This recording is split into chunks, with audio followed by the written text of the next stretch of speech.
Mama m follow this girl n'ụlọ ụka. Ya na ndị befe na-aka ezigbo ụka. Ma mama ya o, ma papa ya. This girl oge ọbụla ịfụrụ ya, o yi enwe mwụda o. Ana m ejekwa ụka too, mana abụ m mmadụ believe na mama m so much like na decision ya counts. Ya na n'ife ọbụla ya na-eme. So mama ya wee fị ya wee gwa ya sị ya na nwa adịkwana mma na ọ bụrụ na ọ ga-ekwe ka o mee gịnị ka ọ nụba this girl. Ọ sị m na this girl dị 17 years old. Fa wee conclude with ndị befa na o nwere ihe ha ga-eme na afa na abụọ ga-anọ nnọọ na-ene n'onwe fa ọkwa ịghọtago na until the girl eluo 18 19 before ha emebe ihe ọbụla ha ga-eme. So ka a nụsịrị ya the girl wee bịa bie wee bili. Ọ sị m after 2 days nwanne ya nwaanyị step sister abịa. After 2 months another lady bịa o. Ya wee jụba ha sị ha kedu ihe ha bịara ime. Ha sị na ịgba na asị na ịma kpara ya bụ akwụ according to the step sister. So na onye kafa bịara kafa na-edu ya anya kafa do sure that na ịkpara alụ ya bụ akwụ until o mee 18 years ịfụkwa kịta. Ọ sị m ha wee bilo. Ọ sị m nne na ihe gwụlia ike bụ na nwanne ya nwaanyị bụ step sister ya na ọ tọrọ nwunye. So na ọ gbakasịchaga anya gbakasị mara ife na-aza ọdụ ka anyị na mami ya solu wee naba mgbe okwu selu papa ya na mami ya. So ịmagoro mami ya zụgide ọbụzala agbọbịa wee chọlụ nna ya wee bịa. Chọzalụ nna ya wee bịa ha wee accept onye wee nọrọ. And duto na ọ tọrọ ọfụma ihe o kwuru ha na-anụ. Ọkwa adada agbọghọbịa bịa nọrọ with another one o. Mana nke afọ bịalụnụ bụ school ya the second one school ka o si abịa ọ nọ na mana onye bụ nsogbu bụ that step sister ya. Ọ sị m ọkwana ya na ihe izizi ọ gwara ya ka ya bịa na be ha bụ ịchọcha nnọọ onye ị ga-anụ ọ bụrụ nwatakịrị ukwu aka akara aka ịfụrụ ụmụ agbọghọbịa ndị ukwu kagoro aka na obere nwa ya tụpụrụ ya ọnụ ya oge ọbụla ọ na-atụ uteli okwu. Ọ sị m this girl na o nwesiela ajọ ọnụ ya ihe ọbụla ya na nwunye ga-ekwu tinye ọnụ. Ihe ọbụla ya na nwunye ga-ekwu tinye ọnụ bido na-agwa nwunye etu ọ ga-esi wee nụ ya na nwunye wee mụtakwuo dat na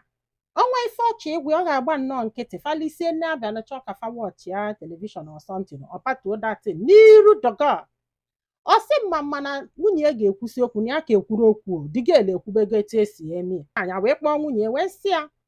nne ya na-epromise tata na o nwere ihe megide ka ya mee ife anwa ya kwuru na ya ma mme ya gwa nwanne ya nwaanyị ka ọ naba ya step sister afọ ọ bụgo dulu na ọ chọrọ ka mmadụ nọlụ nke anụnwa na-esi skuul abịa nọlụ tie bata nke afọ asị ya na ya anụghị ife ịgwara nwunye gị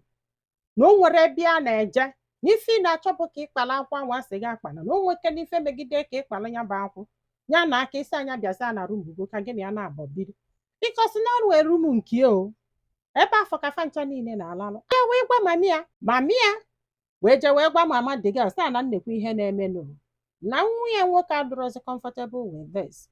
Mami ya wee kpọọ the girl wee gwa step sister ya na taba ọjụ si na ya ga-emeluke n'ife a gara ime n'isi maka na ịgbagonu na bie deklen nka na-abụ nọ na tiktok nka na-abụ nọ na tiktok ọkwa ifugo onwezi ife a na-ekwu maka marriage ọsị ya ifuru ife na-achọ ime nwunye gị ịnụrụ ife onye ekwuru nkewa falisie nnichi wọchị fim o tinye ofu nọnsensị na-asị anya gekwentị ka ọ n'ife a na-akọ maka marriage ka o mee nna aka omibie na disrespect ya na bie ya wee sị mba olo that day ya wee kpọọ nwunye si ha naba nwunye si ya were ọnụ ya ka ọ gwafa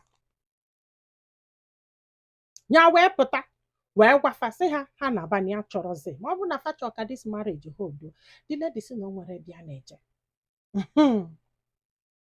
andị nwunye na ha na-abụ kwuzio ya na nwunye ịkara ụka okwu ya na nwunye ikwu okwu na ndị ya dị ekwezi ka ya nwee any moment with this woman ya nke ya na anụ ọ na-esi nri na kichin ya bata fancha niile abata ọ pụta na palọ fancha niile apụta na palọ o mee nna fancha niile ya wee kpọọ the lady wee sị ya biko na unu niile ga-anaba ọ bụza na imezie 18 years then you come back mụ na gị na-abụ ebili ịghọtara na the girl wee sị ya n'afọ na ị chọrọ ịnụ this girl ọnụ n'ugwu enyere gị chọrọ ịnụ ya ị na-akọmplen garị na ọ bụrụ na this girl soro anyị wee na-aba anyị na o nwere ife megidekwe ka ị nụzi ya ịgbara the thing is too much ya gwa mami ya sị anyị achọ n'afa wee ruo one day ya bụrụ nwunye wee jebe afịa wee drọpụ ọnya sị ya jee gote ife dị otu ka achalị ya ka acheli ya ọpụtazi aka fanaba nwunye nara abanye n'afịa ya anata wee welu ogbu adani wee sị ha ngwa onye ọbụla si bie pụọ onye ọbụla si bie pụọ ma ọ alụ emefa kịta andị na mgbe a dọrọpụrụ nwunye nye a si anya dobenu fon ya nwere ife o ji fon ya eme nye a na-echi ehi ya o gotesịrị ka fanaba nwunye pụtazịa ọfụrọ moto ya wee nata wee chụsịsịa ha wee bulu akpa ha wee na ha na-akpọ nwanne ha nwaanyị na-ezukọ ha fonu na fon ehi a ụnụ amaghị echie ha wee na ya wee chighekwa azụ n'afịa ya jee bute nwunye wee lụọ ebe afọ bikọs na o nwee nwoke ya gwa sị ọbụla nwunye pụta ya gwụ ya na ya na-abịa ya chelie ehi ya wee chigete wee buru nwunye jebe ebe a na-eli nri luo fana abọlibe nlilisie ya sị anya kwuo ebe ọbụla ọ chọrọ ije kịta na ya ga-ebuji ebe afọ ọ sị na ya chọọ ịlacha ice cream ya bụ ya nkịta oluo ebe afọ lachasị ice cream sị na ya chọọ takeaway fụ ụmụnne sị ya na nsogbu adọrọ egotesie infat ka anyị lizie takeaway n'abalị a nwere dịka a si wee sị ya na ụmụnne ya anago mba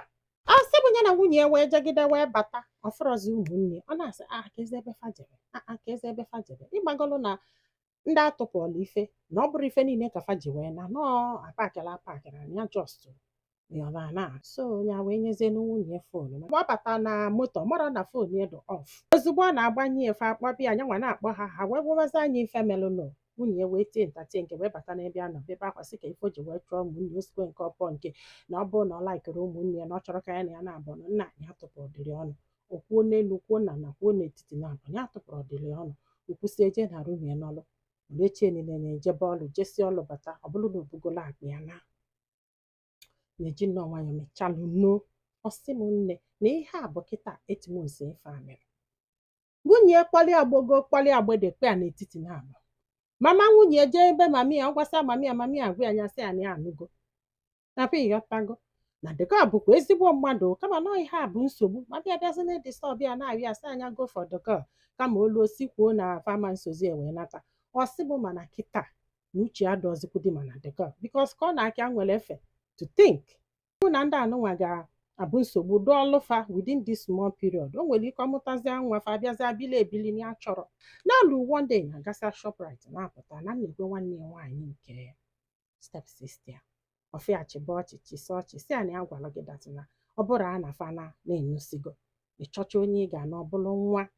ukwu akara aka kedu maka anyị nwukwu kara aka ọnụnwa kọsụ datịna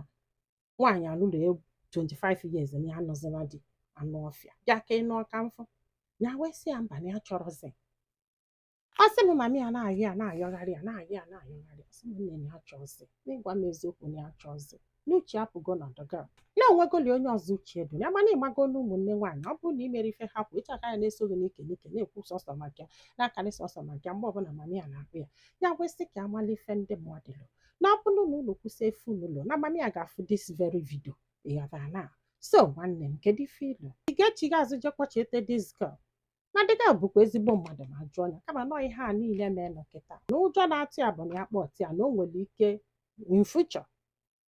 ọtọ nọkwa bụrụ ife nwanne ya nwaanyị bụ after all na fa bụ ofu ọbara ike gwụrụ chai mana ka m gwakwa gị eziokwu na ọ na-abụ na ụfụ akwụchakwala ọlụ ụfọdụ ejegburu ya maka na fa chọrọ akụ ntekọrọ ka milk na-atọ ụtọ